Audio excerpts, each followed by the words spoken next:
My daughter-in-law, Kimberly, shoved me against the cold marble wall of the courthouse and hissed, "You're nothing but a burden, an embarrassing old woman." She said those words right there on the steps of the Cook County Courthouse, in front of lawyers in their expensive suits, clerks hurrying by, and a handful of curious strangers. You see, she's a sharp lawyer, and she raised her voice like she was scolding a clumsy maid, as if I were just some stain on her otherwise perfect career path. She pointed a finger at me, her wine-red nail like a poisoned dart, and said, "Your being here is going to ruin everything." And my son, Michael, he was frozen. He stood just a few feet away, next to his gleaming Lexus, his hands buried deep in his pockets. His eyes were glued to the pavement as if he'd found something absolutely fascinating down there. He didn't say a word, not a single frown, not one gesture to defend the woman who brought him into this world. I didn't cry. I didn't scream. I just felt the cold of that marble at my back and the weight of a dozen judging eyes on me. I took a deep breath, the chilly Chicago air filling my lungs. I let them look, let them believe I was that pitiful woman, the abandoned old mother with nowhere left to turn. But deep down, something inside me shattered. It wasn't my heart. It was the final thread of my silence. Kimberly didn't know. Michael didn't either. Neither of them had any idea who I really was. And as she turned her back and walked away, looking so triumphant, leaving me alone in that crowd, I had only one thought. In 1 week, they would find out. They would be standing in my courtroom. I am 66 years old. My name is Joan Miller. And for 32 years, right here in this very building, I was known as Judge Miller, but they never bothered to ask. If this story touches your heart, please like, share, and subscribe to the channel to listen to more meaningful life stories with us. Your support is our biggest motivation to keep sharing. You know, they say the courthouse is where the truth comes to light, where justice has the final say. For 32 years, I believed that. I lived and breathed that belief.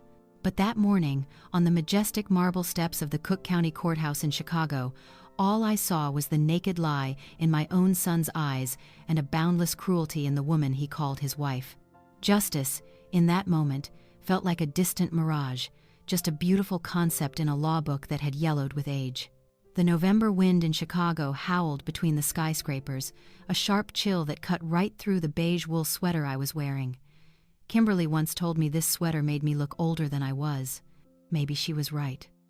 Standing there that morning, I felt older than the silent statues guarding Daley Plaza. I had arrived nearly an hour early for our supposed meeting. I'd told Michael a little white lie that I had a doctor's appointment in the Loop and wanted to treat him to a cup of coffee beforehand. It was a harmless fib, a clumsy excuse just to see my son's face, to hear his voice for real and not through a phone. A mother's hopes can be so small and, I suppose, so pathetic sometimes. I stood tucked away beside the great Picasso sculpture, that giant mass of steel that felt both familiar and alien, much like how I'd been feeling about my own son lately. The morning rush swept past me. Young lawyers with bulging briefcases, their faces tight with ambition. Court clerks moving briskly, the heels of their shoes tapping a familiar rhythm on the stone. I used to be part of this world, a world of sharp minds, of intellectual battles, of verdicts that could change a person's life forever. But now, I was just a faded shadow, an old woman huddled against the wind, waiting for a promised coffee that would probably never come. Then, their gleaming black Lexus pulled up to the main entrance. Michael got out of the driver's seat. My son, at 38, looked so handsome in his perfectly tailored navy suit. His hair was meticulously styled, his Italian leather shoes polished to a mirror shine. He looked successful, distant, like a man you'd see on the cover of a business magazine, not the little boy who used to cling to my hand whenever he was scared. Kimberly emerged from the passenger side. She always knew how to make an entrance. A camel-colored cashmere coat, lips painted a deep burgundy, and a designer handbag hooked on her arm. Her eyes were sharp as razors as they scanned the crowd and landed on me. A faint smile touched her lips, but it never reached her eyes. It was the smile of a predator spotting its prey in a place it clearly didn't belong. I walked toward them, trying my best to muster a natural smile, "Michael, Kim, I'm a little early." Michael avoided my gaze. It had become a familiar, painful habit. He'd look at my shoulder, past my hair, anywhere but into the eyes of his own mother. "Hi, Mom, we have a big meeting." "I don't think we'll have time for coffee." His voice was flat, devoid of emotion, like he was reading a memo. It was Kimberly who spoke up, her voice clear and loud enough for those nearby to turn their heads. "Joan, what are you doing here? I thought you had a doctor's appointment." It wasn't a question. It was an accusation. "Oh, well, it got rescheduled," I stammered, feeling my cheeks flush. "I just thought—" "You thought what?" Kim cut me off, taking a step closer, closing the distance between us. The scent of her expensive perfume, strong and overpowering, filled my nose. "You thought you could just pop up here right before our most important meeting of the quarter? Do you have any idea who we're about to meet? Do you know what kind of impression your presence makes?" Every word she spoke was like a needle pricking at what was left of my pride. I looked at Michael, a silent plea for help. My son just stood there, a statue. His hands, the same hands I used to hold to guide him across the street, were now jammed deep in his pockets, as if to hide his own powerlessness. "I didn't mean any harm," I whispered. "I just wanted to see you, Michael." "Oh, stop it," Kim snapped, the pretense of civility gone from her voice, replaced by raw contempt. "It's always the same sob story. You're just a burden, Joan, an embarrassment."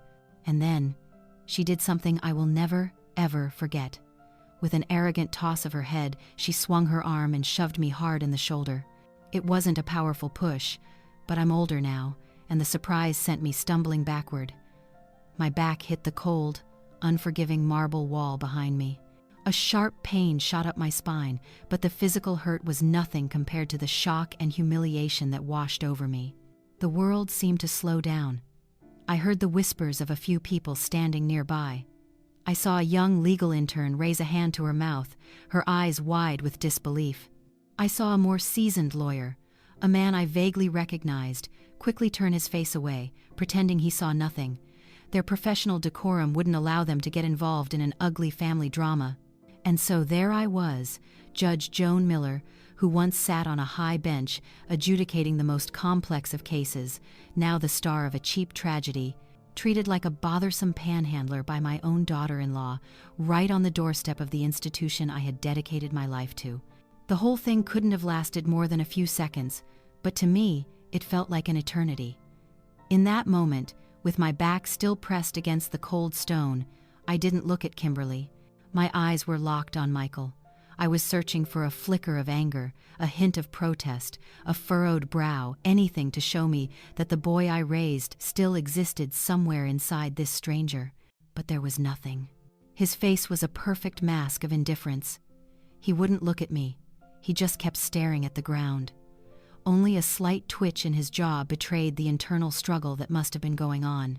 But that struggle ended far too quickly, and the victor wasn't me. It wasn't the mother who had stayed up all night when he had a fever, who worked overtime so he could go to the best schools, who gave up any chance of her own happiness to raise him after his father passed away. The victory belonged to Kimberly. It always did. Michael's silence was more painful than Kimberly's shove. The push was the act of a cruel stranger. But his silence, well, that was the betrayal of my own flesh and blood. It was a tacit approval, a declaration that between his mother and his wife, he had made his choice. And I wasn't it. "Look at you," Kim continued, her voice now lowered to a condescending murmur, as if speaking to a naughty child. "In that shabby old thing. You're a disgrace. This is why we never want you around anywhere important." She was talking about my beige sweater, the one I'd bought on sale at Macy's. I had loved it for its simple color and soft feel. But through Kimberly's eyes, it became a symbol of poverty and being out of touch. My whole being, my life, my very existence, was being measured against her cold, materialistic standards. Finally, Michael moved, not toward me, but toward his wife. He placed a hand on her shoulder in a gesture that was both soothing and complicit. "Let's go, honey," he said, his voice low and raspy. "We're going to be late." Kimberly shot me one last look, a look dripping with triumph and disgust. Then she turned, the sharp click-clack of her heels on the stone echoing her arrogance. Michael followed, never once looking back. They walked through the revolving glass doors and disappeared into the building, leaving me alone with my pain, my shame, and the judging eyes of strangers. I stood leaning against the wall for a long time after they were gone. The wind whipped past, drying the tears I hadn't even realized were streaming down my cheeks. The small crowd of onlookers dispersed, each person hurrying back to their own lives. The show was over. They had a story to tell during their lunch break. Did you see that poor old woman? Her daughter-in-law treated her so horribly, right in broad daylight. I didn't feel poor. I didn't feel sad. Those emotions had been worn down by years of quiet neglect. That morning, the only thing left inside me was a cold, hollow emptiness, a clarity that was agonizing. The last, tiniest ember of hope for a little bit of love, a little respect from my own son, had been completely extinguished. I took a deep, shuddering breath of the cold air. I slowly pushed myself upright, my back still aching. I ran a hand through my gray hair, which the wind had tossed into disarray. I looked at my reflection in the building's large glass panels. A six-year-old woman, with the wrinkles of time and worry etched on her face, wearing a simple beige sweater. A woman who looked frail, harmless, vulnerable. That was the image Michael and Kimberly wanted to see. It was the image I had allowed them to see for years. But as I looked deeper, into my own eyes in that reflection, I saw something else. I saw a fire that hadn't quite gone out. I saw a resolve forged in thousands of court hearings. A mind that had dissected the most complex evidence and seen through the most sophisticated lies. Joan Miller, the mother, may have been broken. But Judge Joan Miller, she had just woken up. That morning, they made a grave mistake. They had attacked me on my home turf. They had made me a victim on the very threshold of justice. And they had no idea that the real trial was just about to begin. The defendants had been identified. The first piece of evidence had been submitted. And the judge, who was also the victim, was now ready to hear all sides of the story, including the secrets hidden within the mess they were so desperate to cover up. The biting Chicago wind seemed to have blown away the whirlwind of my emotions, leaving a strange calm in its wake. I didn't go home. My feet carried me, almost of their own accord, across the street to a small coffee shop tucked between the towering office buildings. The place was called the Daily Grind, a fitting name, I thought, because the world out there, especially the world in that building across the street, was truly a relentless grind, crushing time, ambition, and sometimes even souls. I chose a small table by the window, where I had a clear view of the main entrance to the Cook County Courthouse. I ordered a chamomile tea, its warmth spreading through my palms, a small but necessary comfort. I didn't need caffeine. My mind had never been clearer. It was as if all my senses were on high alert.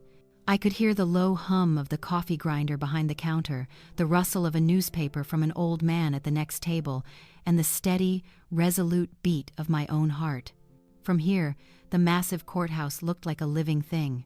It wasn't just a block of stone and steel. To me, it was a witness. It had witnessed my first fumbling days as a young lawyer, full of ideals and more than a little clumsiness. It had witnessed the moment I first put on the black robe, feeling the immense weight of responsibility settle on my shoulders. And it had witnessed the day I left, in a quiet, modest farewell ceremony with a plaque and a bouquet of flowers, leaving 32 years of service behind me. Michael hadn't come. He said he had an important hearing that couldn't be moved. Kimberly and Michael both thought of me as just a forgetful old woman, living in the past. In their eyes, my life ended the day I retired. I became a book that had been read and put away on a dusty shelf. They visited, but their visits felt more like an obligation than a heartfelt need. They'd ask about my health, my little garden, the TV shows I watched. Shallow, polite questions to fill the awkward silence. They never once asked, "Mom, what was your job really like? Was there a case you'll never forget? Were you ever scared making a decision that would change someone's life?" No, they never asked. Michael, the son for whom I had sacrificed everything, seemed almost embarrassed by my past. Not a past of hardship, but a past of achievement. Perhaps, in his glamorous world, having a mother who was a judge wasn't as impressive as having a mother who was a CEO or a Wall Street investor, or maybe my career cast too long a shadow, and he, subconsciously, wanted to escape it. He wanted the success of Miller and Bell to belong to him and Kimberly alone, untainted by the legacy of Joan Miller. As for Kimberly, she simply didn't care. To her, I was a relic from another era. A woman who didn't carry designer handbags, didn't belong to exclusive clubs, and didn't have connections that could help their careers.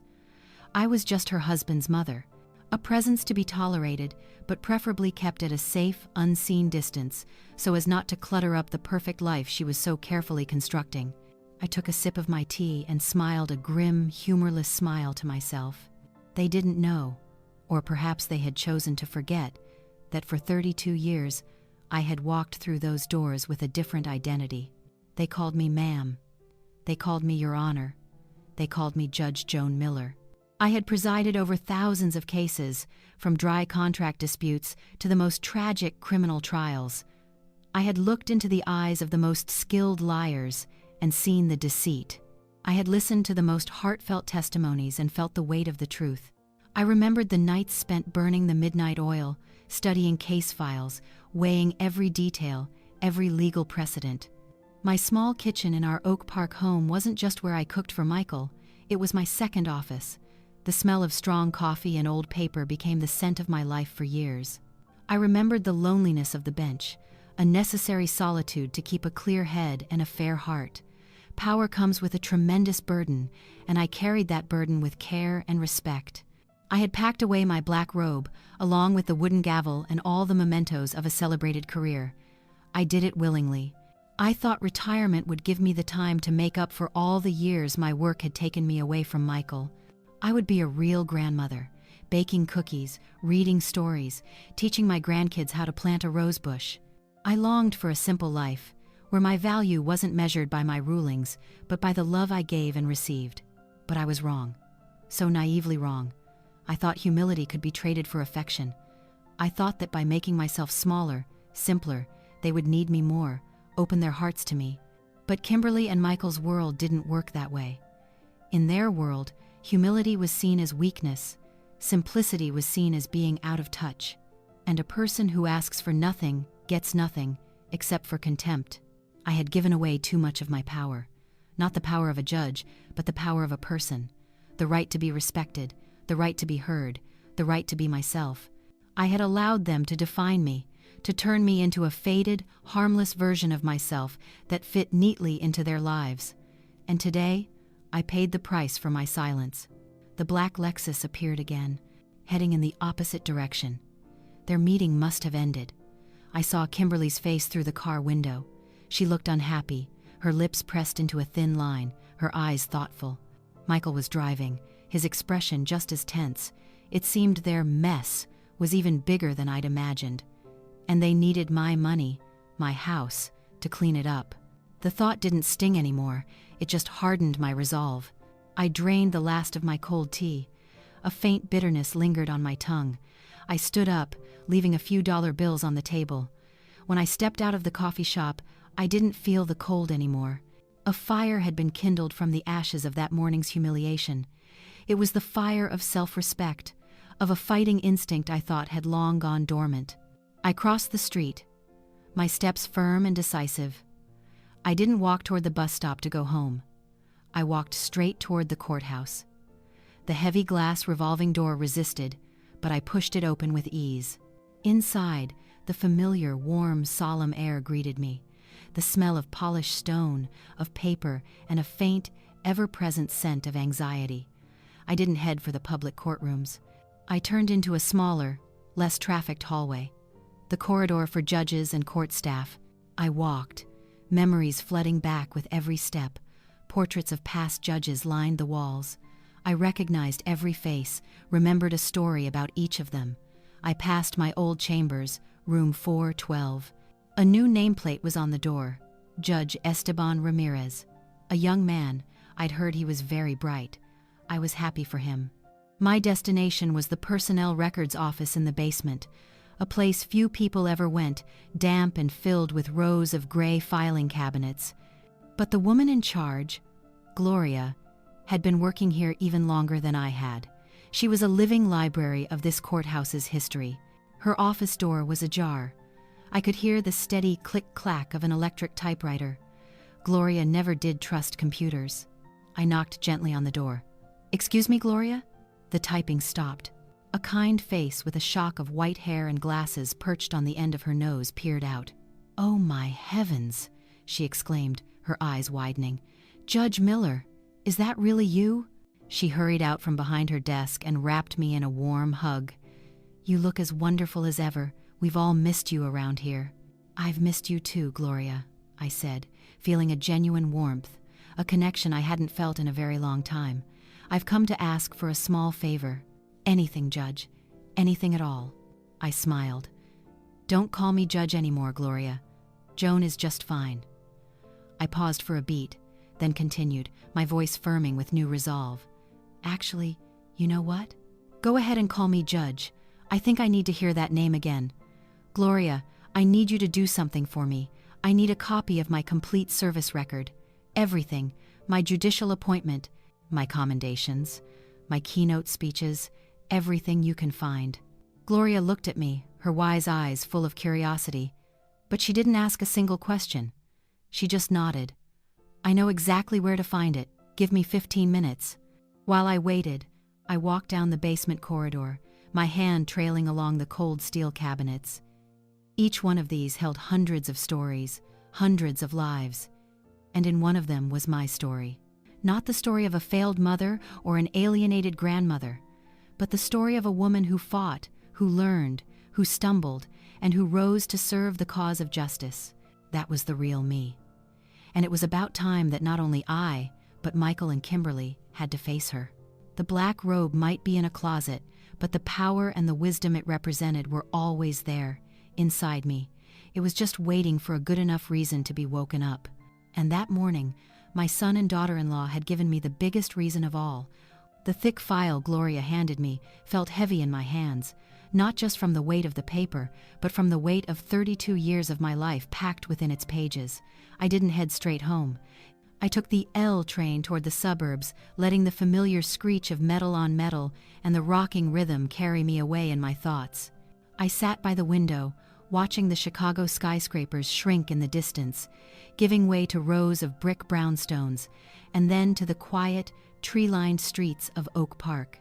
Every stop, every neighborhood that slipped by, brought back another chapter of my life, another memory I had tried to put away.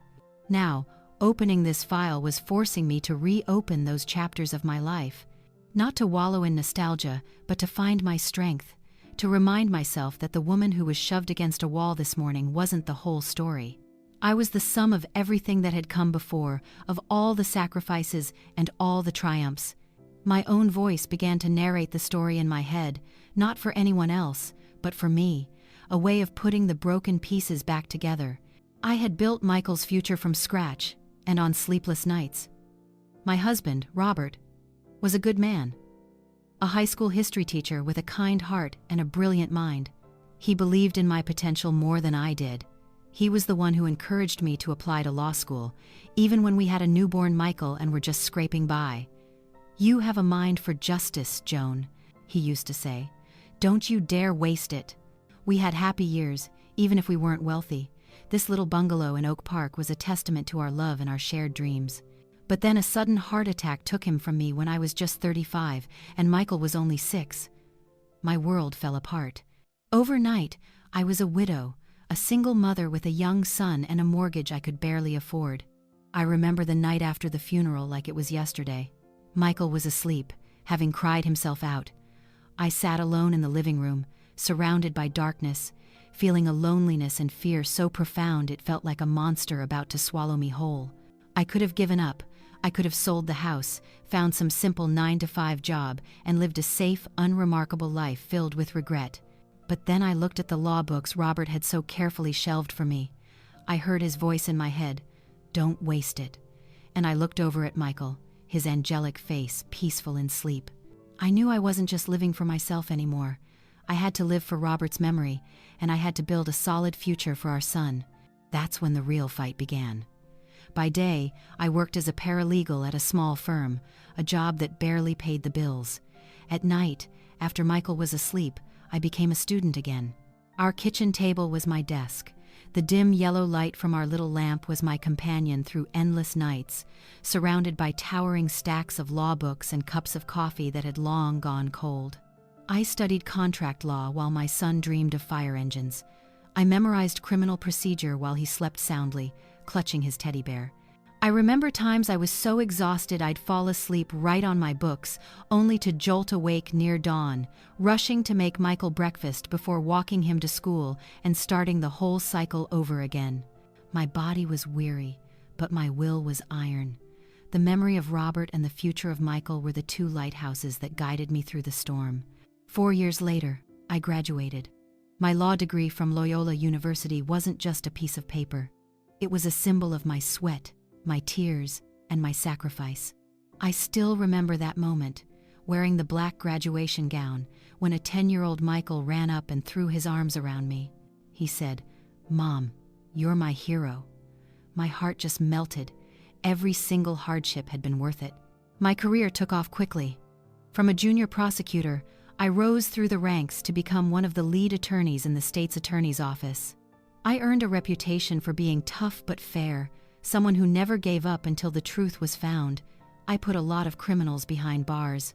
But I also refused to prosecute cases where I felt the evidence was weak, despite pressure from my superiors.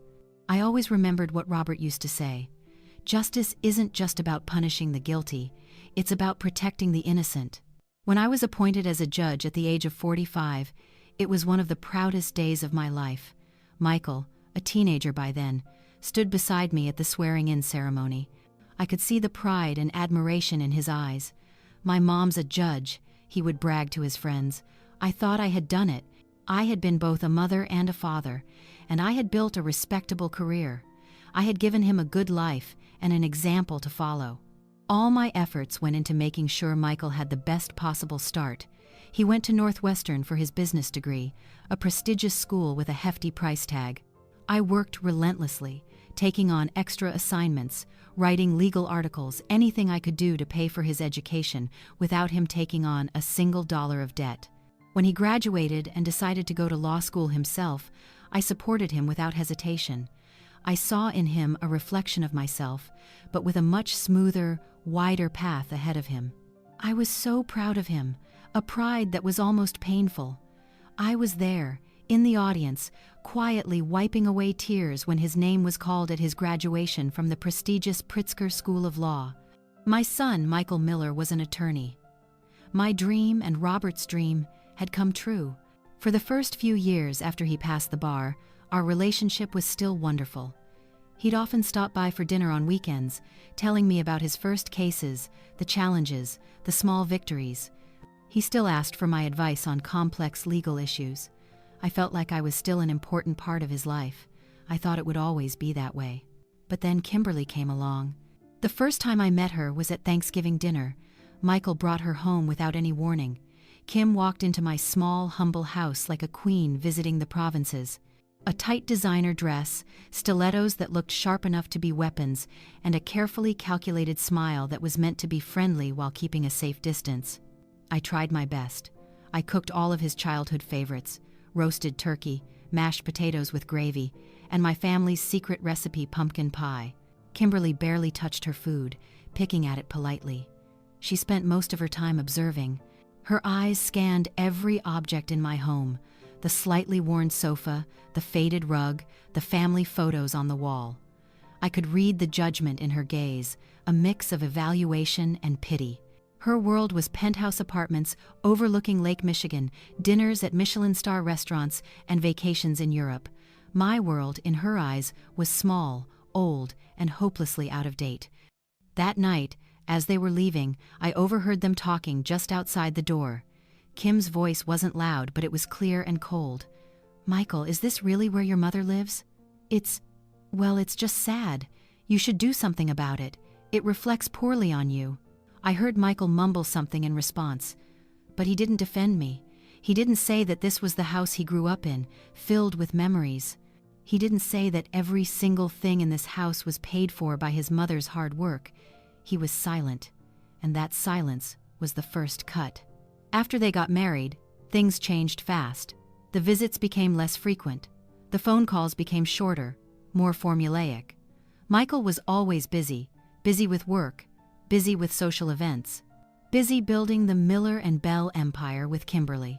When they did come, it was usually because Kimberly had a suggestion. "Joan, this wall needs a new coat of paint. These curtains are so dated. You should really hire a gardener." The advice was always framed as concern, but it was a constant critique of my life, of who I was. And Michael would just sit there, staring at his phone, nodding absently. He had chosen his wife's side. Maybe he thought it was the easiest way to keep the peace. Or maybe, deep down, he agreed with her. Maybe he was also ashamed of his plain, out-of-touch mother. The deepest hurt came when my granddaughters, Lily and Emma, were born. I thought being a grandmother would bring us closer. But Kimberly built an invisible wall. There was always an excuse for why I couldn't see the girls. They're sick. They have swimming lessons today. They need their nap. Instead, she frequently took the girls to their other grandmother, a wealthy woman who lived in a mansion in the North Shore suburbs. I understood. That environment was better for the children, by Kim's standards. It had a swimming pool, housekeepers, and other wealthy children to play with. My house just had a small garden and stories from an old woman. I tried. I sent gifts for every birthday, gifts I had chosen with so much care. But I never got a thank you call from the girls. I never saw them wearing the clothes I sent. There was only silence. My descent into invisibility culminated on the day I retired. It was a momentous day, the end of a long and meaningful chapter of my life. The court held a formal ceremony. Many colleagues, lawyers, even former adversaries from my prosecutor days came to show their respect. But the chair reserved for my family was empty. Michael called at the last minute, saying he had an important hearing he couldn't possibly reschedule. Kimberly didn't even reply to my text. That night, I sat alone in my living room, holding the plaque and the bouquet my colleagues had given me. I looked around the empty house, and for the first time in years, I cried. I wasn't crying because I was lonely.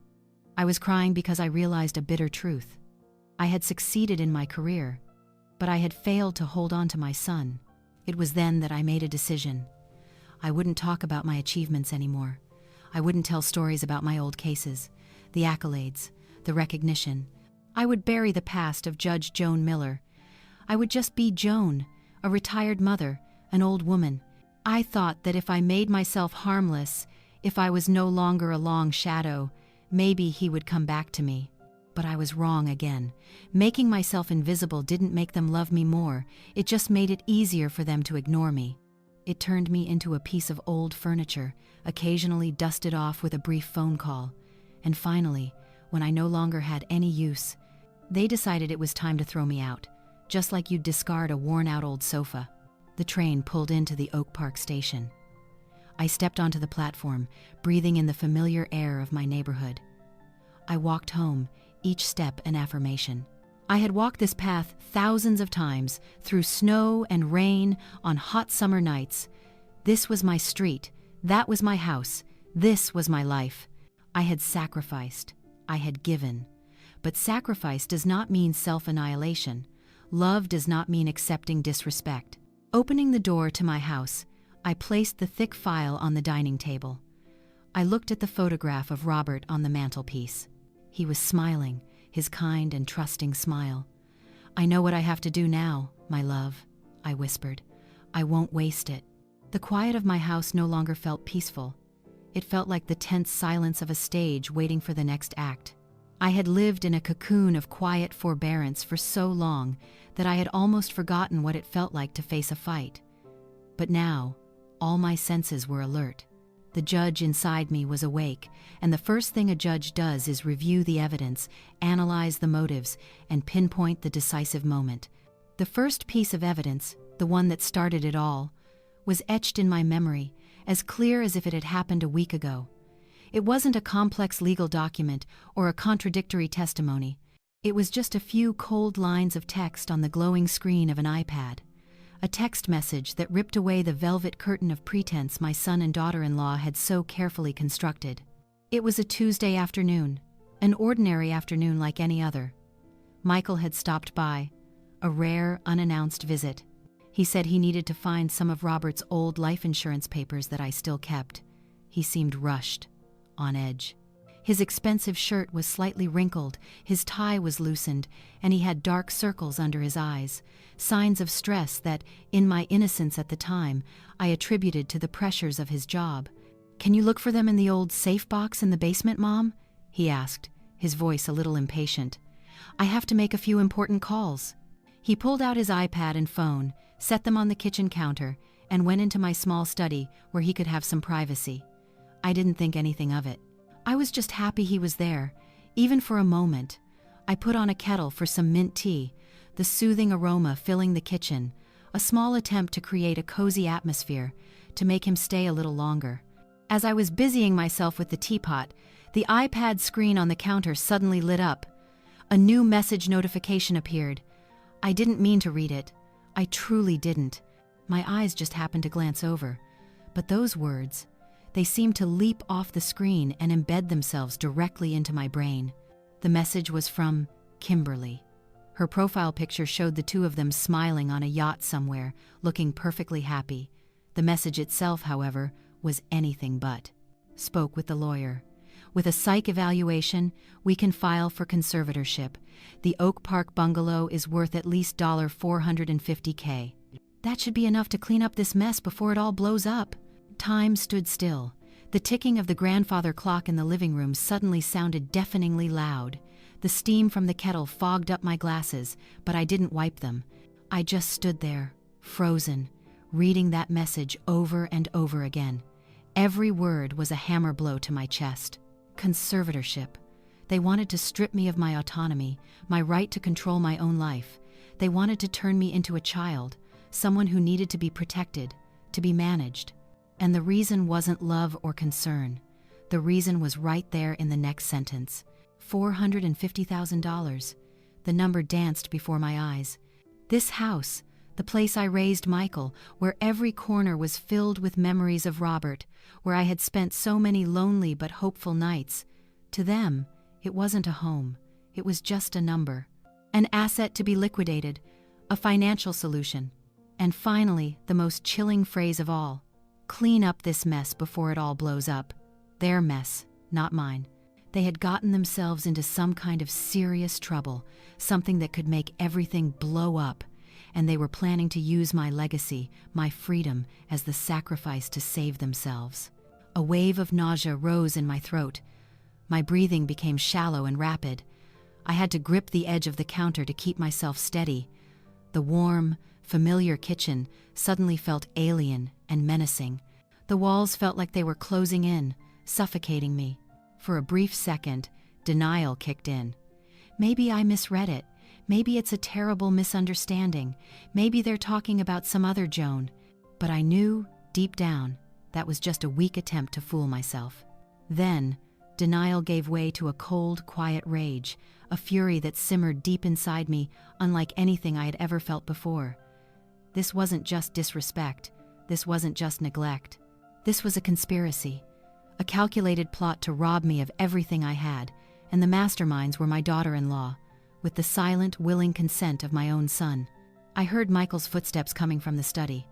The instincts of someone used to concealing emotions took over. I took a quick, deep breath, trying to slow my racing heart. I turned around, my back to the iPad, and picked up the teapot as if I'd been busy with it the whole time. "Find what you were looking for?" I asked, and was amazed that my voice sounded perfectly normal, without a tremor. Perhaps all those years of maintaining a poker face in the courtroom had become second nature. "No, not yet," Michael said, sounding annoyed. "It must be around here somewhere. I'll look another time. I have to go." He walked to the counter and picked up his phone and iPad. My heart stopped. Would he notice I'd read the message? Was the horror written all over my face? But he didn't even look at me. He just swiped the notification away and slid the iPad into his briefcase. He was too consumed by his own troubles to notice the storm gathering right in front of him. "I'm leaving now, Mom," he said. And then he did what he always did, a mechanical habit. He leaned down and gave me a quick, fleeting kiss on the forehead. That kiss, this time, felt like a shard of ice. It took every ounce of my self-control not to recoil, not to scream. I just stood there, feeling the coldness of his lips on my skin. A Judas kiss. "Drive safe," I replied in that same steady voice. He turned and walked quickly to the door. The sound of it closing behind him was a dry, final click. And then I was alone in the silent kitchen. I didn't cry. The tears seemed to have frozen along with my heart. The only feeling left was a painful clarity, a cold, sharp awareness. The curtain had been pulled back. The play about a happy, if slightly fractured, family was over. I now saw everything for what it was. I was no longer a mother trying to reconnect with her son. I was a target. I was no longer a grandmother being kept from her grandchildren. I was an obstacle to be removed. My home was not a sanctuary. It was a prize. This mess. The phrase echoed in my head. What were they hiding? A business deal gone wrong? A mountain of debt? Some professional mistake that could destroy their reputation? The stronger their motive, the more ruthless their plan would be. I walked to the window and looked out at my little garden. The roses Robert had planted were still in bloom, their deep red petals defiant against the fading afternoon light. Robert had taught me how to care for them, how to prune the dead branches, how to feed them, how to protect them from pests. He used to say that sometimes, for a plant to thrive, you have to cut away the parts that are rotten. And perhaps that was true for life as well. I stood by the window for a long time, until the sun began to set, painting the garden in fiery shades of orange and red. A decision formed in my mind, not born of emotion, but of cold, hard logic. I would not confront them. I would not scream or cry. I would not play the victim. That would only make them speed up their plans, using my emotional instability as evidence against me. No, I would be silent. I would observe, and I would prepare. Joan Miller, the mother, may have been wounded, but Judge Joan Miller had just taken on a new case, the most important case of her career, the case to defend her own life and her honor, and she would not lose. I turned from the window. I walked to the phone and scrolled through my contacts. There was a name I hadn't called in years, but I knew he was the only person I could trust right now, a man who owed me a debt of gratitude, a man who understood the world of law as well as I did, a man who would fight for the truth until the very end. My finger stopped on the name Samuel Cole. I took a deep breath and pressed call. The phone rang 3 times, each ring echoing in the quiet kitchen, feeling like an eternity. For a fleeting moment, a sliver of doubt crept in. Was I overreacting? Was I turning a family problem into a legal war? The mother's voice inside me whispered, trying to pull me back, to find a gentler solution. But then the image of Michael's blank face and Kimberly's contemptuous smile flashed in my mind, extinguishing any doubt. This was no longer a family matter. This was a premeditated attack, and I had to defend myself with the one weapon I knew best, the law.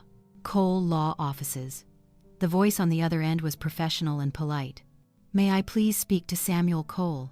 I said, my own voice surprisingly calm and steady. "Please tell him it's Joan Miller calling." "One moment, please." I didn't have to wait long. Less than 10 seconds later, a familiar, deep baritone came on the line, tinged with surprise and pleasure. "Judge Miller, I can't believe it. Is that really you? How have you been?" "I'm well, Sam, thank you," I replied. "And please, it's just Joan now." "I don't think I can ever manage that, Judge." Sam chuckled. "You'll always be Judge Miller to me. What can I do for you? Don't tell me you're having trouble with that cranky neighbor's oak tree again." He was referencing an old, funny story about a minor dispute I had once asked his opinion on years ago. His easy humor put me at ease, just a little. I had made the right choice. "I wish it were that simple, Sam," I said, my own laugh sounding a bit strained. "This is much more serious. I need your help, not as a friend, but as my lawyer. Do you have time to see me?" "As soon as possible." The warmth in Sam's voice instantly shifted to professional seriousness. "Of course, Judge. Anytime, my door is always open for you, or I can come to you. No. I'll come to your office. I don't want anyone to know we're meeting. Tomorrow afternoon, at 3 o'clock. Does that work? It's on my calendar. I'll clear my schedule. I'll see you at 3 tomorrow, Judge. The call ended, but I held the phone in my hand for a long moment. An invisible weight seemed to have been lifted, or at least shared. Samuel Cole wasn't just a good lawyer. He was a decent man, a man who understood the meaning of gratitude. 20 years ago, Sam was just a young lawyer, fresh out of law school, who got tangled up in a nasty corporate case. A large firm had framed him for leaking trade secrets. All the circumstantial evidence was stacked against him. The state's attorney's office, pressured by the media, was determined to make an example of him. The case landed in my courtroom. I could have wrapped it up quickly, but something in that young lawyer's eyes and honesty mixed with sheer desperation gave me pause. I spent weeks personally reviewing every single detail, every email, every call log, and I found a tiny crack, a single inconsistency in the star witness's testimony. From that one crack, I unraveled the whole truth. Sam was just a pawn, a scapegoat in an internal power struggle at the company. I acquitted him of all charges. I had saved Sam's career, and in many ways, his life. He never forgot it. Every year, on the anniversary of the verdict, he sent me a thank you card. He was one of the very few people who showed up to my retirement ceremony, sitting quietly in the back row. I knew, without a doubt, that I could trust him completely. The next day, I went to Sam's office in the Loop. It was a modest place, not flashy like Miller & Bell's, but it was neat and welcoming, with oak bookshelves filled with well-worn law books. Sam greeted me at the door himself. He looked more mature than the young lawyer I remembered. There were threads of silver at his temples and lines around his eyes from long hours, but those eyes were still the same intelligent and sincere. He led me into his office, which had a large window overlooking the winding Chicago River.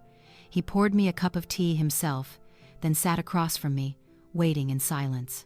He gave me space, didn't rush me. He knew how to listen, a rare and valuable skill in a lawyer. And so, I told him. I told him everything, starting with Kimberly's passive-aggressive suggestions, being kept from my grandchildren, Michael's growing distance, and culminating in the humiliating shove at the courthouse. Finally, I told him about the fateful text message on the iPad. I recounted it all calmly, factually, as if I were presenting a case summary. I tried to strip away the role of the wounded mother and focus only on the events, the details, the evidence. Sam listened intently, never interrupting, occasionally jotting down a note in his legal pad. His expression grew more and more grave. When I finished, he didn't speak right away. He set his pen down, folded his hands on his desk, and looked me straight in the eye. "Judge," he began, his voice low and full of empathy, "this is more than just a family tragedy. This is a premeditated conspiracy.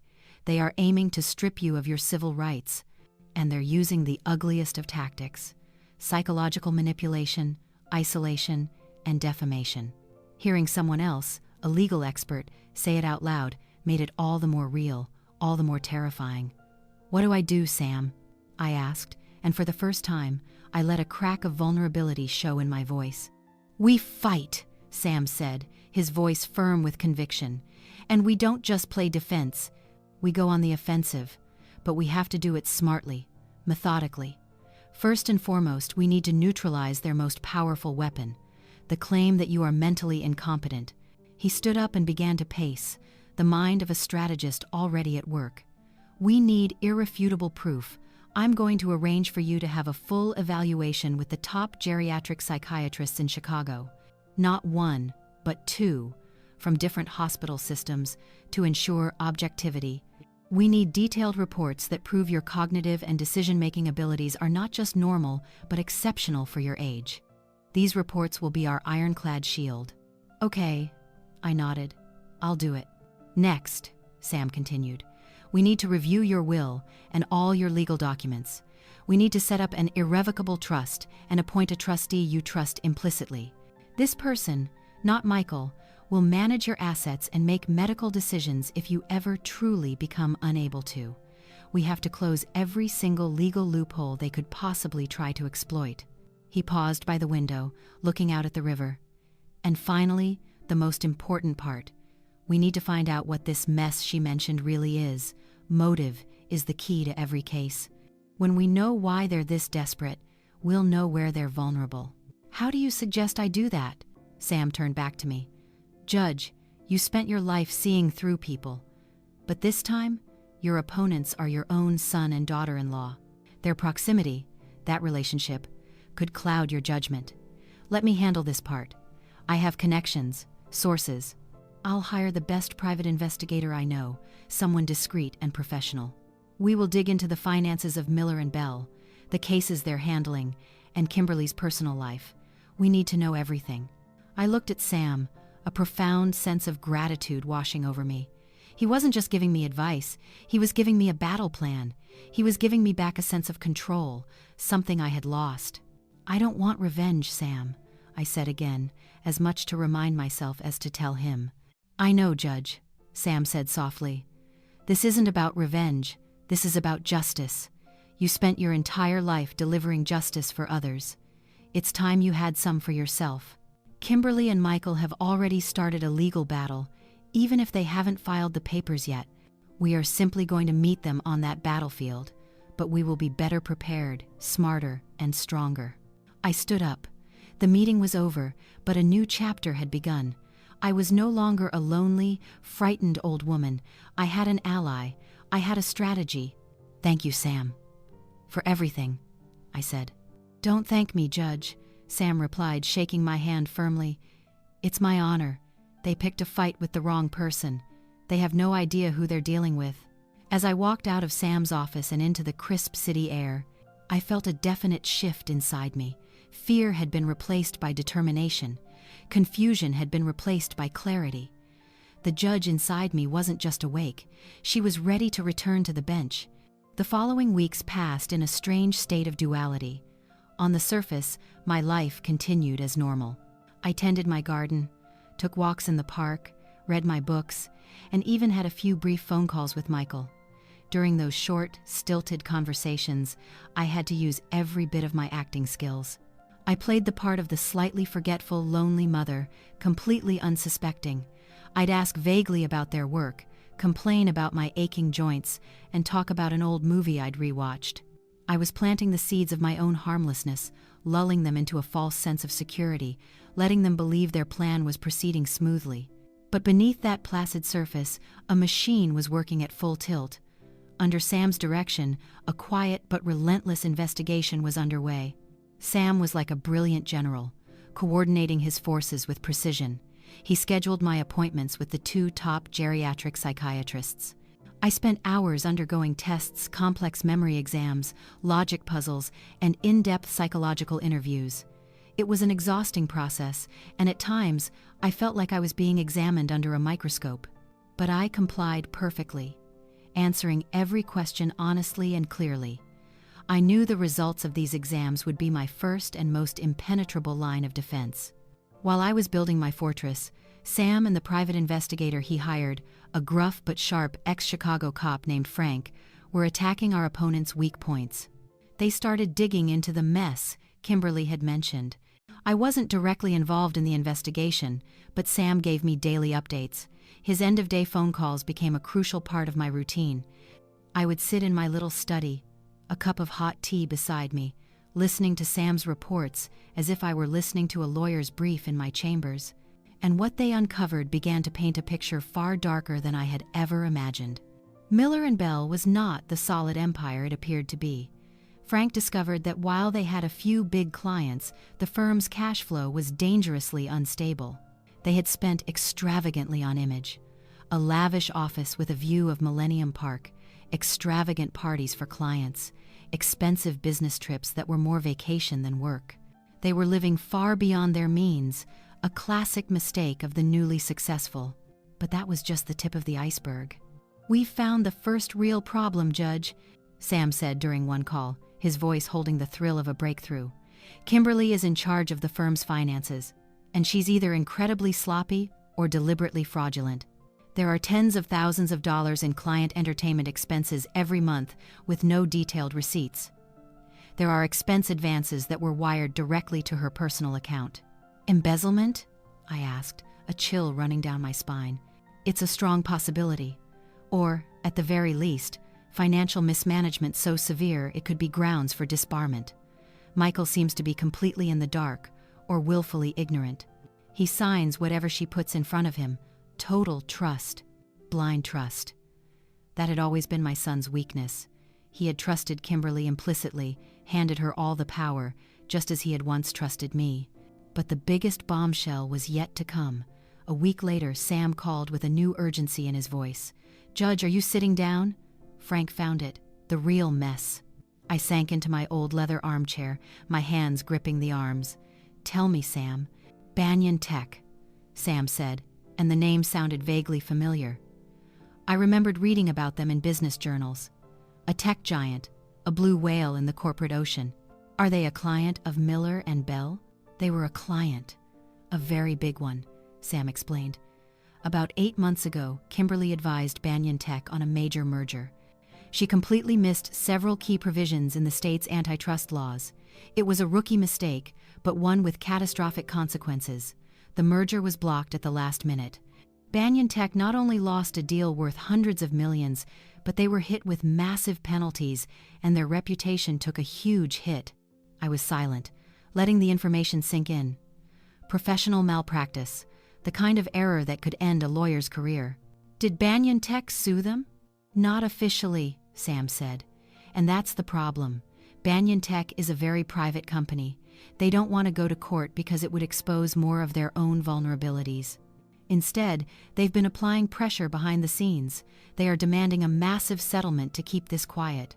If they don't get it, they will not only file a civil suit but also file a formal complaint with the Illinois State Bar, demanding both Kimberly's and Michael's licenses. And then, all the pieces clicked into place. The pressure, the desperation, the fear of losing everything they had built. That was the motive. "How much is the settlement?" I asked, though I already had a sinking feeling I knew the answer. Sam took a deep breath. "Just shy of $2 million, Judge." $2 million.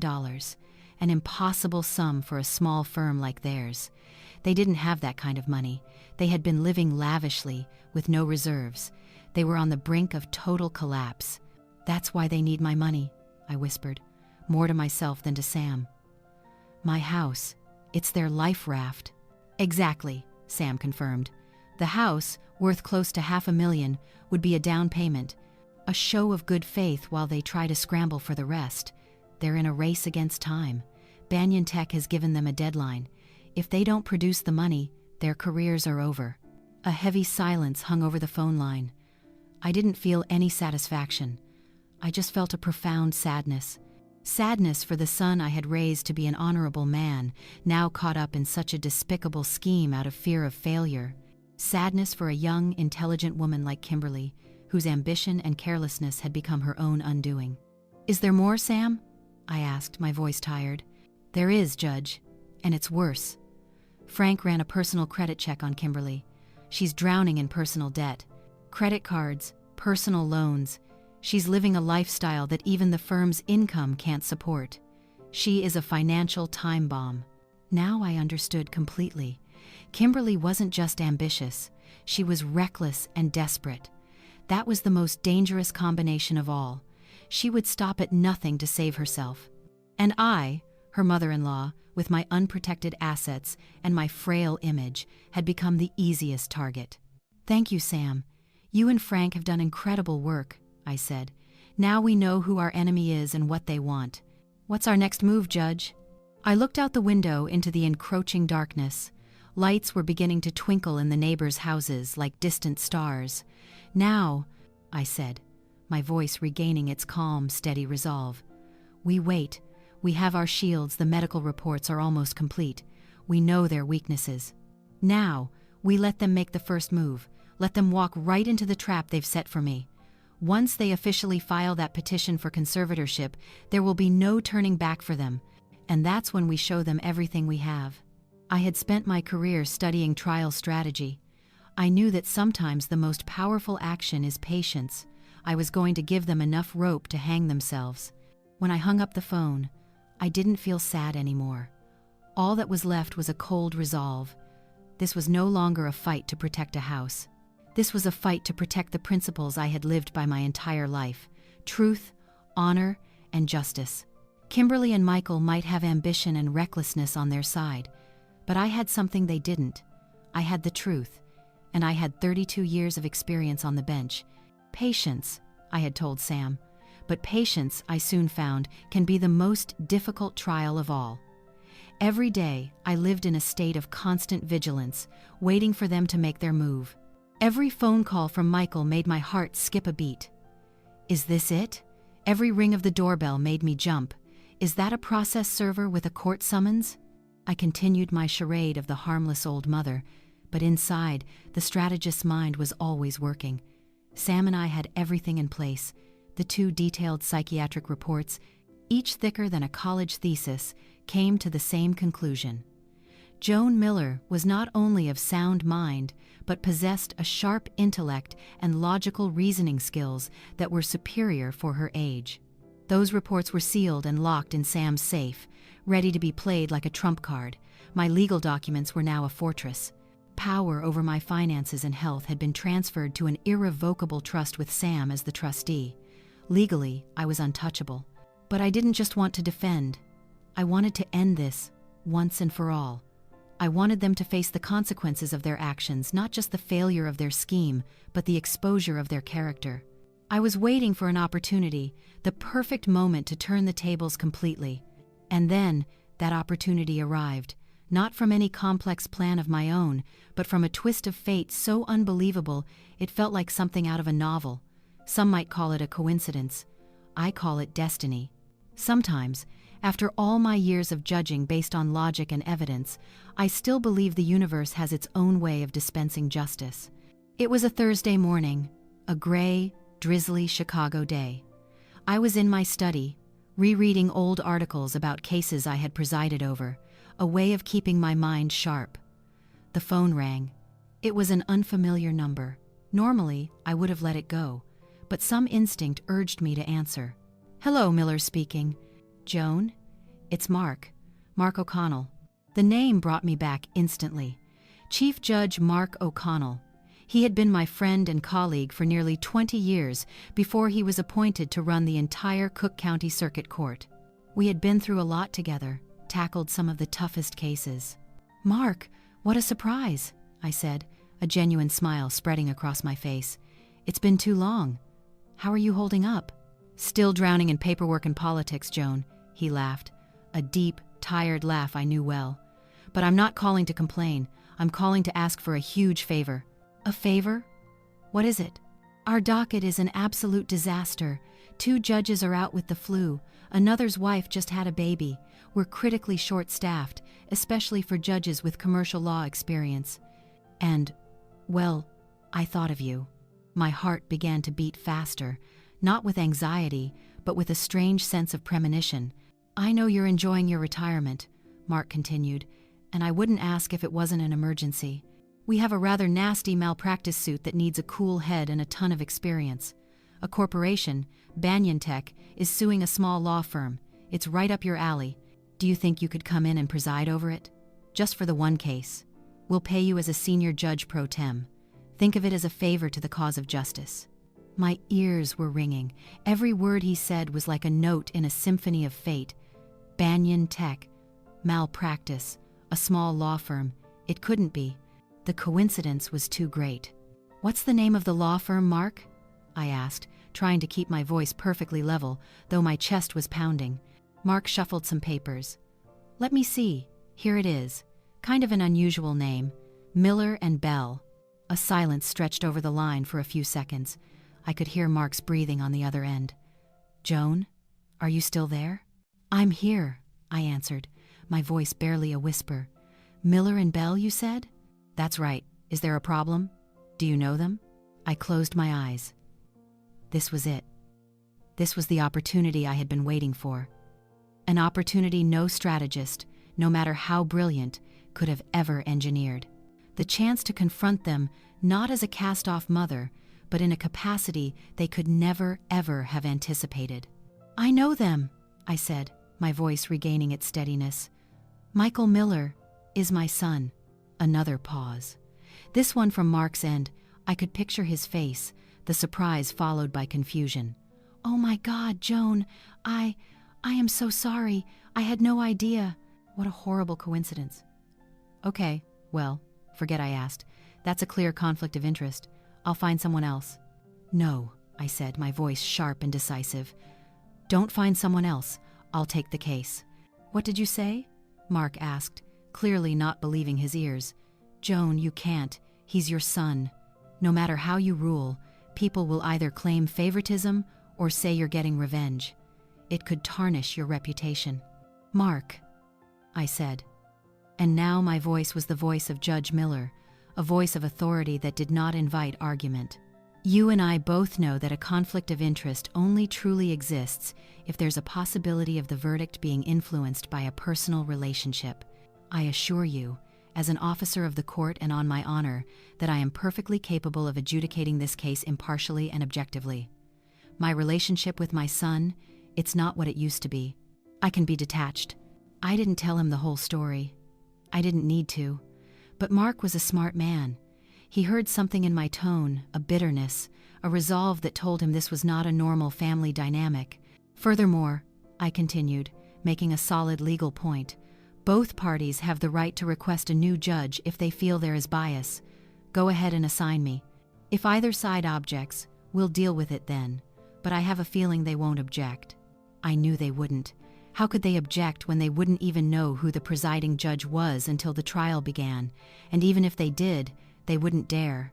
Objecting to the appointment of a respected, senior judge like me, simply because she was the mother of one of the parties, would make them look weak and unconfident. Kimberly was far too arrogant for that. Mark was quiet for a long time. I knew he was weighing the risks, the procedures, the realities. Finally, he sighed. "All right, Joan, I trust you. You've never let me down. I'll have the case file messengered over to you immediately. The hearing is next Tuesday, in courtroom 302. "Thank you, Mark. You won't regret it." "I hope not. Good luck, Joan. It sounds like you're going to need it." The call ended. I put the phone down, my hand shaking slightly, not from fear, but from the adrenaline coursing through my veins. I stood up and walked to the window, watching the rain fall. Everything outside was gray, but inside me, a bright light had just been switched on. I thought I would have to fight this battle in the shadows, in lawyers' offices and closed-door hearings. But fate had just handed me a stage, a public stage, the stage where I belonged. I immediately called Sam and told him about my conversation with Judge O'Connell. At first, Sam had the same reaction as Mark, worrying about the conflict of interest and the risk to my reputation. "Judge, this is a double-edged sword," he warned. "If you rule in their favor, people will say you protected your son. If you rule against them, Kimberly will scream that it was a personal vendetta." "I know, Sam, but that's only if people look at the outcome," I said. "What matters is the process. The entire hearing will be on the record. Every word I say, every ruling I make, will be transcribed. I will run this trial so perfectly, so by the book, that it will be beyond reproach. I will let the evidence speak for itself. In the end, my verdict will be unassailable, because it will be built on a foundation of law as solid as rock." I paused, taking a breath. "Besides, this is the only way for them to see the real me. Not through stories, not through old plaques, but to see me in my element, doing my work, wielding the very power they so casually dismissed. That will be a shock that no private legal victory could ever match." Sam was quiet for a moment. Then I heard him let out a long, slow breath, a breath of admiration. "You're right, Judge. This isn't just a trial, it's a performance. A performance of justice, and you're the director. What do you need from me?" "Send me everything you and Frank found on the Banyan Tech case," I said, my voice now fully in work mode. "I want every detail, every weakness in both sides' files. I need to know this case better than the lawyers arguing it. Next Tuesday, when I walk into that courtroom, I won't just be a judge. I will be the only person in the room who knows the entire truth. The 5 short days between Judge O'Connell's call and Tuesday morning were a blur of intense focus I hadn't felt in years. My house became a war room, the case file for Banyan Tech v. Miller and Bell, hundreds of pages thick, was spread across my dining table, the sofa, the floor. I read every page, every line, every word. I analyzed contracts, reviewed emails, and scrutinized depositions. I underlined, I made notes. I tagged pages with a rainbow of sticky tabs. Alongside it was the investigative file from Sam and Frank. The 2 files, when placed side by side, told the complete story. One was the surface-level legal narrative, full of dry jargon and carefully crafted arguments. The other was the story behind the curtain, filled with debts, desperate emails, and a slowly unfolding conspiracy. I held both halves of the truth in my hands, and it gave me an unparalleled sense of power. I didn't just read. I prepared. I outlined the questions I would ask. I anticipated the answers the lawyers would give. I foresaw the motions they would make. I had done this thousands of times, but this was different. This time, I wasn't just seeking legal truth. I was preparing for a profoundly personal confrontation. On Tuesday morning, I was awake before the sun. I felt no nervousness, only a cold, calm focus. I didn't choose one of my old, shabby outfits. I wore a simple but elegant navy blue dress and a pair of comfortable but professional low heels. I wanted to look like a judge, not a victim. I arrived at the courthouse very early, using the staff entrance. I didn't want to run into them in the hallway. I wanted my appearance to be a complete and utter shock. Patricia, my old court clerk whom Judge O'Connell had assigned to assist me, was waiting. She hugged me, her eyes misty. "You look wonderful, Judge," she said. "It's like you never left." "It feels that way too, Patricia," I replied, patting her hand. "Is everything ready?" "All set. Courtroom 302. All the files are on your bench." She led me to the judge's robing room, a small, familiar space. Hanging on a hook was a black robe. It wasn't my old one, but it was identical. I slowly put it on. The familiar heavy fabric settled on my shoulders. Instantly, a shift happened inside me. The vulnerability of Joan Miller seemed to fall away, replaced by the authority and dignity of Judge Miller. I looked at myself in the mirror. A 6'6" woman with gray hair and wrinkles, yes, but her eyes were bright and resolute. I was ready. I entered the courtroom through the private door behind the bench, a few minutes before the session was due to start. I stood behind the heavy wooden door, listening to the familiar sounds from outside. The low murmur of conversation, the rustle of papers, the sound of footsteps. I could picture the scene perfectly. At 9 o'clock sharp, Patricia gave a soft knock, the signal. I took one last, deep breath. This was it. When Patricia opened the door and I stepped out, every sound in the room seemed to cease. I didn't look down at the floor of the court immediately. I took slow, steady steps to the highest seat in the room, the judge's bench. I could feel dozens of eyes on me. I could feel the shock, the confusion in the air. I sat down in the large leather chair. I placed my hands on the polished wood surface, and then, slowly, I lifted my head and looked down upon the courtroom. The scene was exactly as I had pictured it, but the impact was still breathtaking. Kimberly was at the plaintiff's table, to my right. She was confidently whispering something to her assistant, a professional smile on her face. Michael was sitting in the first row of the public gallery, right behind his wife, his face anxious but expectant. Neither of them had looked up yet. My gaze swept past them, past the lawyer for Banyan Tech, past the other attendees. And then I nodded to Patricia. My clerk stood up, her posture perfect. She cleared her throat, and her voice rang out in the sudden silence. "All rise. The Circuit Court of Cook County, Illinois is now in session, the Honorable Judge Joan Miller presiding." The effect of those words was like a silent explosion. First, there was a dead, absolute silence. Then, a wave of whispers spread through the room. Heads turned, eyes widened in disbelief. Kimberly's head snapped up, the professional smile frozen on her face. I looked directly into her eyes. I saw the flash of recognition, followed by utter, complete bewilderment. Her face cycled through a series of emotions in a matter of seconds, from shock to disbelief to sheer, unadulterated panic. Her perfectly painted lips parted, but no sound came out. The pen she was holding slipped from her fingers, clattering onto the desk and then to the floor with a dry, lonely click.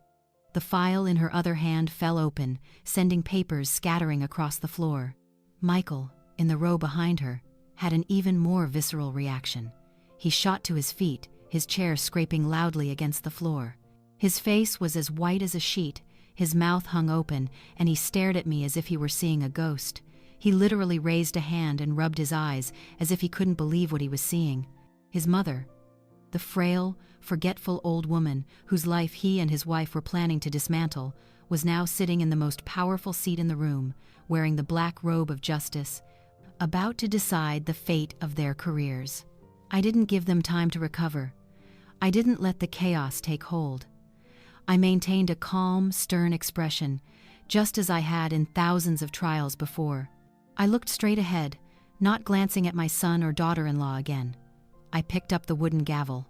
"You may be seated," I said, and my voice boomed, clear and powerful, filling the space.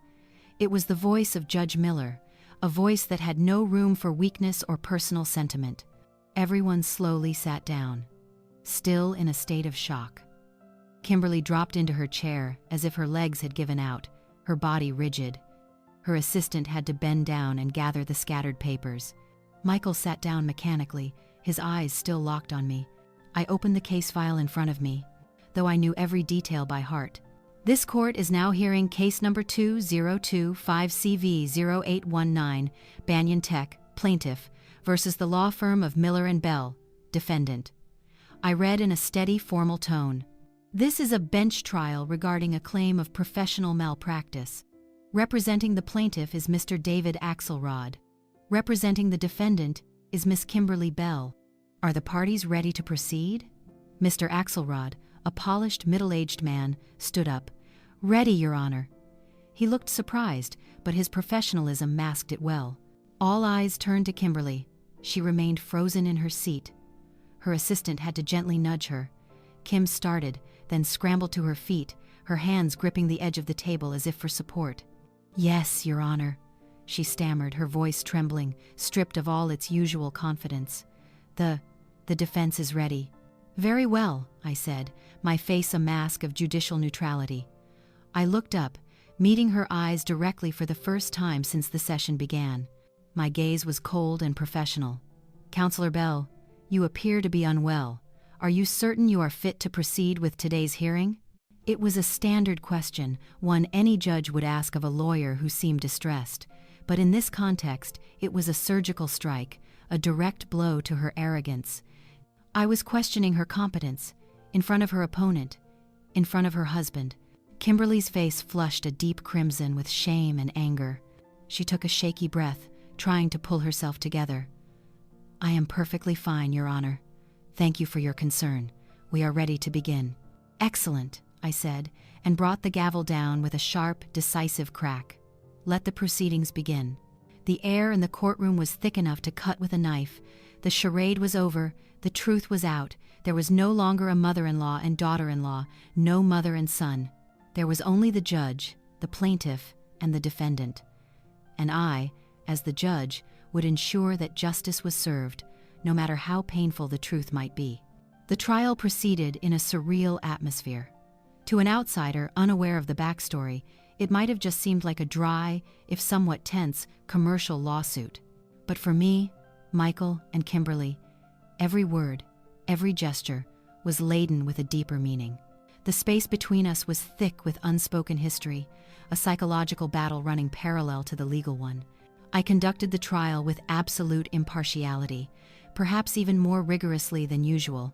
I couldn't afford a single misstep, couldn't give anyone a reason to cry bias or conflict of interest. I questioned both sides with sharp, probing questions that cut straight to the heart of the matter, stripping away any flowery or evasive language. Banyan Tech's lawyer, Mr. Axelrod, was a true professional. He laid out his case clearly and logically, with meticulously organized evidence.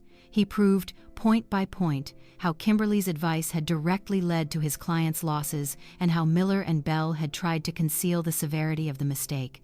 Kimberly, in stark contrast, was floundering. The initial shock had completely paralyzed her. Her usual arrogant confidence was gone, replaced by a flustered, confused demeanor. She fumbled with her papers, answered my questions with stammering uncertainty, and made weak arguments that Mr. Axelrod easily dismantled. "Counselor Bell," I interrupted, as she tried to misinterpret a clause in the contract, "your citation is incorrect. Section 7, subsection B, of the agreement clearly states that your firm was responsible for due diligence regarding all relevant state regulations. Did you read this contract thoroughly before advising your client?" Kimberly's face went from red to pale. "Your Honor, it was a minor oversight. A minor oversight that resulted in a $2 million loss, according to the filings?" I countered, my voice flat. "This court does not consider that to be a minor oversight, Counselor." Each time I had to correct her, I would cast a quick glance toward Michael. My son sat petrified in the front row. He wasn't looking at me anymore. His head was bowed, his face buried in his hands, his broad shoulders shaking. I didn't know if he was feeling shame, fear, or regret. Probably all three. He was being forced to witness the complete implosion of his wife, his firm, and the entire world he had worked so hard to build. And the person wielding the gavel was his own mother. This psychological torment continued for nearly 2 hours. I could have ended it sooner. I had enough evidence to rule. But I didn't. I wanted Kimberly to confront every single one of her mistakes, every bit of her carelessness. I wanted her and Michael to understand that this failure wasn't caused by me. It was the inevitable result of their own arrogance, negligence, and blind ambition. Then came the final, decisive moment. Mr. Axelrod stood up, his face grim. "Your Honor, the plaintiff would like to submit one final piece of evidence. This is new evidence recovered from the defendant's server late yesterday, following a court order granting us access." A hush fell over the courtroom. New evidence always brought drama. I motioned for him to proceed, though I had a bad feeling. This wasn't part of my plan. Sam and Frank had never mentioned a deleted email. "Your Honor," Axelrod continued, "the defense has maintained that this was solely Counselor Bell's error and that her partner, Mr. Miller, was unaware of the severity of the problem until Banyan Tech made its formal demand. This exhibit will prove otherwise." My heart clenched. "Michael?" The clerk took a USB drive from Axelrod, plugged it in, and the image of an email appeared on the large screens behind me, visible to everyone in the room. It was an email from michael.miller@millerbell.com to kimberly.bell@millerbell.com. The date was from 6 months prior, after Banyan Tech had discovered Kimberly's error but before they had made their formal settlement demand. Subject: Banyan Matter. Urgent. The body of the email was short, but it cut like a knife. "Kim? I've reviewed the entire Banyan file. Your mistake is indefensible. We cannot let this get out. I spoke to a friend at Banyan. They might be willing to settle quietly if we move fast. Start looking for capital. I've reviewed the lawyer's proposal regarding my mother's conservatorship. I don't like it, but I agree. It's the only way to get the capital to make this Banyan Tech problem go away. Proceed with the plan. Michael." The courtroom was utterly silent. A collective gasp rippled through the public gallery. Mr. Axelrod stood there, a look of grim satisfaction on his face. Kimberly stared at the screen, her face ashen, then shot a horrified look at Michael. But I wasn't looking at either of them. My eyes were glued to the words on the screen. "I don't like it, but I agree. It's the only way. Proceed with the plan." A pain, sharper and more brutal than being shoved against a cold marble wall, tore through my chest. I had been prepared for Kimberly's cruelty. I had been prepared for Michael's weakness and inaction. But I had never, not in a million years, been prepared for his active, calculated complicity. My son. The son I had made excuses for, telling myself he was just being manipulated by his wife, that he was blinded by love. No, he wasn't blind. He knew everything. He had weighed the options, and he had made a choice. He had chosen to sacrifice his own mother to save his career and cover for his wife's mistakes. His silence on the courthouse steps wasn't powerlessness. It was the silence of a co-conspirator.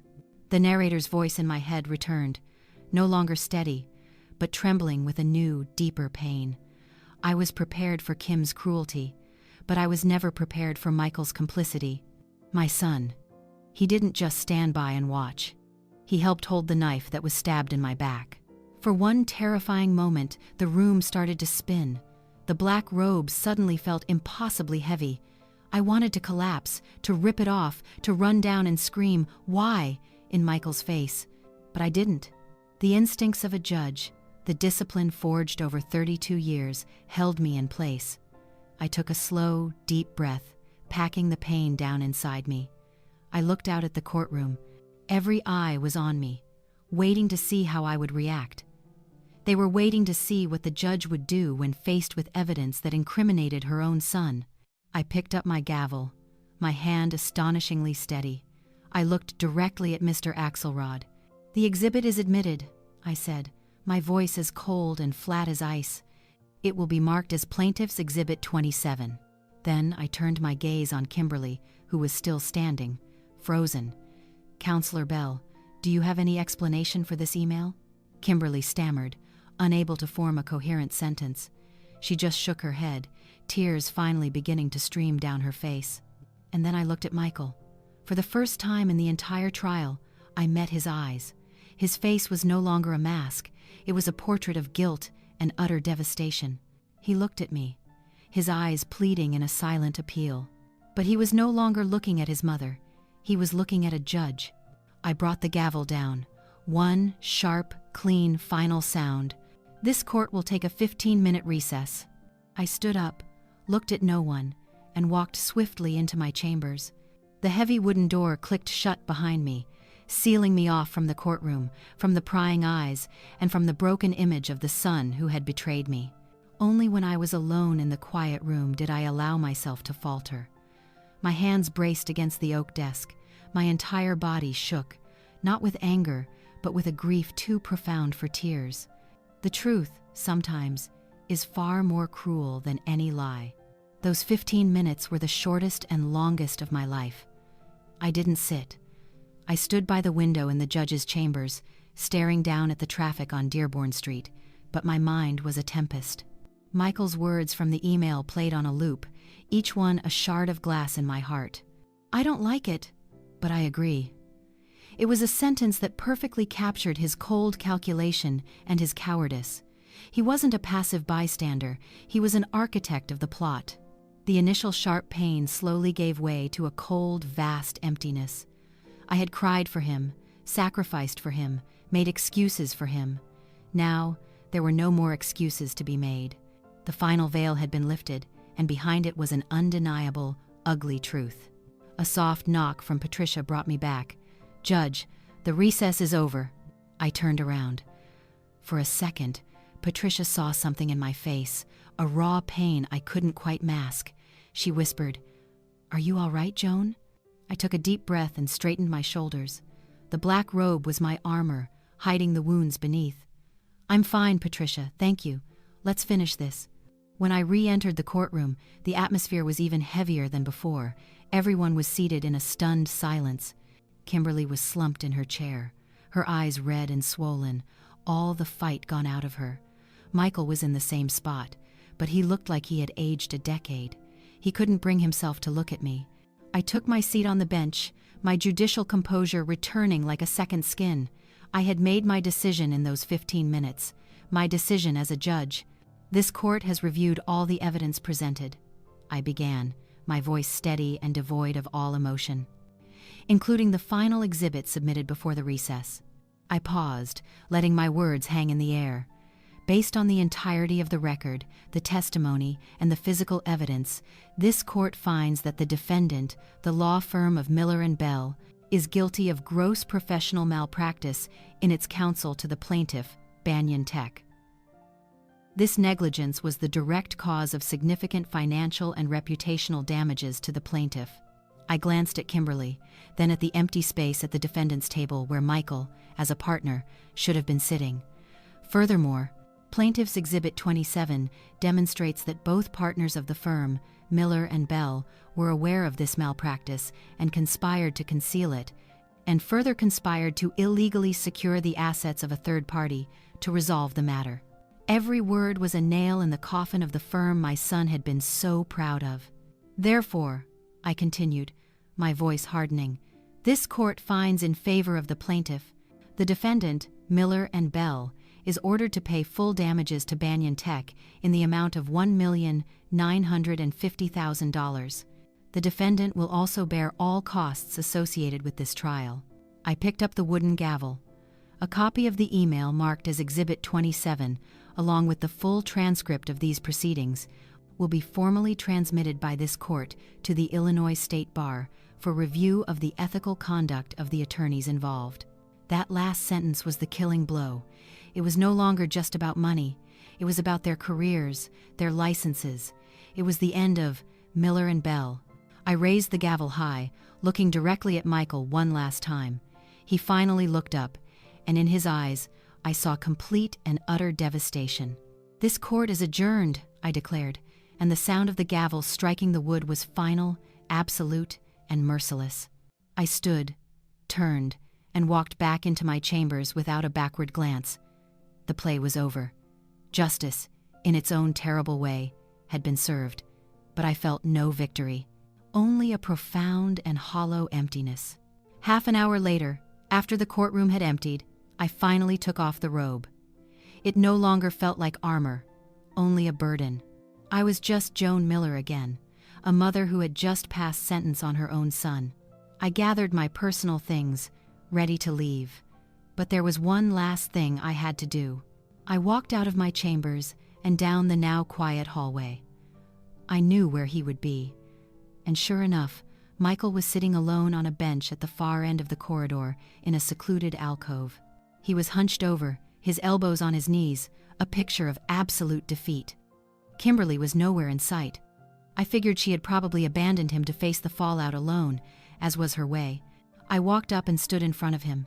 He slowly looked up, his face stained with tears. "Mom," he choked out, his voice broken. I'm so sorry." I didn't sit down. I stood over him, not with the authority of a judge, but with the distance of someone who had been hurt beyond measure. "It's not Mom, Michael," I said, my voice calm but cold. "It's Judge Miller, and Judge Miller knows that you are a co-conspirator in a scheme to commit fraud and that you are likely facing disbarment." I let that sink in. But Joan Miller, the mother, she just wants to know why. Why me? Of all the ways you could have handled this, why did you choose to sacrifice your own mother? "I was scared," he stammered, the words tumbling out, meaningless.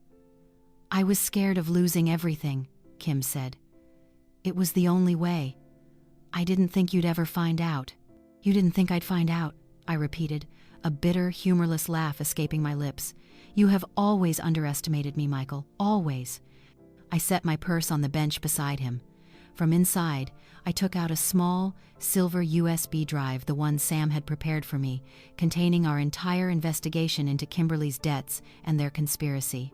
"This contains a copy of that email and all the evidence my attorney has been gathering for weeks. I had it prepared to defend myself, but now it has a different purpose." I placed the drive in his cold, trembling hand. "I am giving you two choices," I said, my voice no longer cold, just tired, weary to the bone.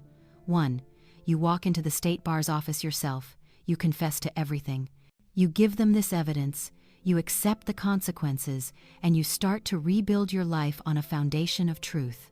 You might lose your license, but you will save the last shred of your integrity." I looked him straight in the eye. "Or two, I will send this drive myself, and I won't just send it to the bar, I'll send it to the state's attorney's office. And then this isn't an ethics violation anymore. It's a criminal case." Michael stared at the USB drive in his hand as if it were a venomous snake. "You have 24 hours, I said. 24 hours to decide if you want to save your career or save your soul. The choice is yours. I've made too many choices for you in your life already." I picked up my purse and turned to walk away. "Mom!" Michael called after me, his voice a desperate cry. I paused, but I didn't turn around. I'm never going to see you again, am I? I stood in the empty hallway for a long moment. The sound of my footsteps walking away would be my answer. I didn't know what the future held. I didn't know if this wound would ever heal. But I knew one thing for certain. Joan Miller, the mother, had died in that courtroom today. The person walking away was a woman who had finally claimed justice for herself. I walked on, and I did not look back. My shadow stretched long on the marble floor, cast by the fading light from the high windows. I didn't know which path Michael would choose, but I knew I had chosen mine. I had taken back my name, my honor. I was no longer an invisible old woman. I am Joan Miller. And my legacy, it turns out, isn't about money or a house. It's about justice. For others, and finally, for myself.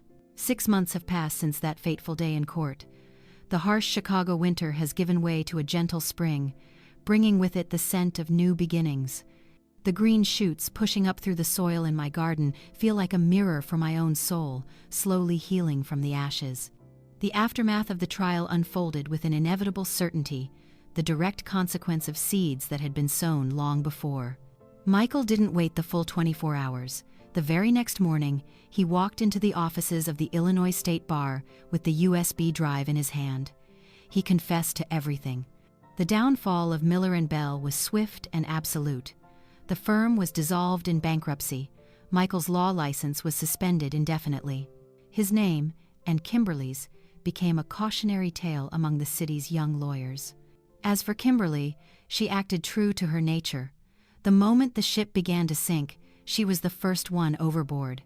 She filed for divorce, blamed everything on Michael, and vanished from Chicago almost overnight. I heard she moved to California, probably to find a new stage for her ambitions.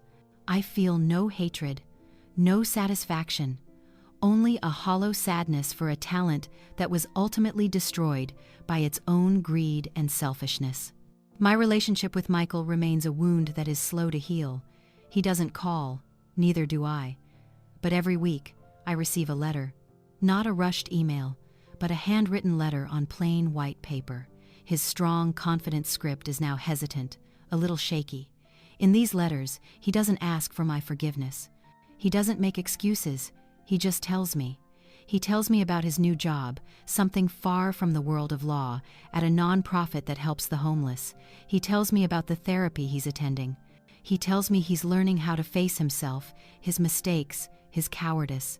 He is trying, in his own quiet way, to rebuild a man from the ruins. I read each letter and place it in an old wooden box. I haven't answered any of them. Maybe someday I will, but not yet. Forgiveness isn't a switch you can flip. It's more like a garden.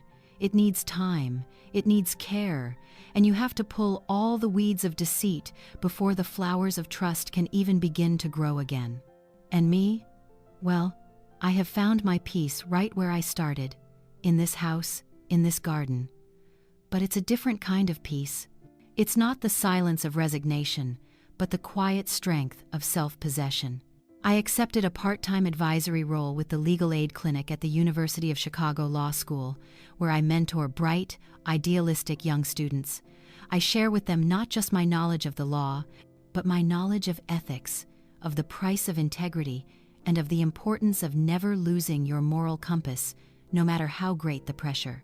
My legacy now lives not in dusty case files, but in the future generation of lawyers I can inspire. But the greatest lesson I learned wasn't from a book or a courtroom. It was from my own painful journey. I realized that a mother's sacrifice, while boundless, should never become self-destruction. Love does not mean erasing yourself to become a footnote in someone else's story. You cannot make someone respect you if you don't draw the line of your own self-respect first. I had spent a lifetime delivering justice for strangers, all the while forgetting that sometimes the most important case you'll ever have is the one to defend your own honor and your own worth. This afternoon, the sun is warm. I'm out in the garden, not just pruning roses, but planting some cherry tomato starters. And I have 2 little helpers, Lily and Emma. After the divorce, the court gave Michael full custody of the girls. And the very first thing he did was bring them to me. Our relationship is being rebuilt, piece by piece, during these weekend afternoons. They no longer see me as a strange old woman. They know I was Judge Miller. They've asked me 100 questions about my old job, about gavels and black robes. My secret past has become a grand adventure in their eyes. "Grandma," says Lily, my 10-year-old, as she carefully places a seedling in the soil, "when you were in court, did you make that really serious face? The one Dad calls your judge face?" I let out a laugh, a genuine, joyful sound that fills the garden. I squat down to her level and wipe a smudge of dirt from her cheek. "I sure did, sweetie. When I had to, I put on my judge face. But here, with my 2 girls," I smile, glancing at Emma, who is chasing a butterfly. "I only have one face, and that's my grandma face." Lily giggles and throws her arms around my neck. I hug her close, breathing in the sun-warmed scent of her hair. Emma runs over and squeezes in between us. The embrace of my small granddaughters is a simple, warm comfort that holds more healing power than any apology ever could. The golden afternoon sun streams through the leaves, dancing on the freshly turned earth. The clear, bright sound of Lily and Emma's laughter mixes with the birdsong from the old oak tree. I close my eyes, listening to this symphony of life, of peace. There is no more anger, no more pain, only gratitude. Gratitude for having been strong enough to fight, gratitude for finding my way back to myself, and gratitude for this very moment. This is my true legacy. Not the rulings, not the reputation, but this laughter, this peace. That is the final verdict, and it is the sweetest one of all. Thank you for listening to the whole story. If you are connected with it, please like, share, and subscribe. Also, drop a comment below with your thoughts or your own story. Let's keep the empathy and sharing going.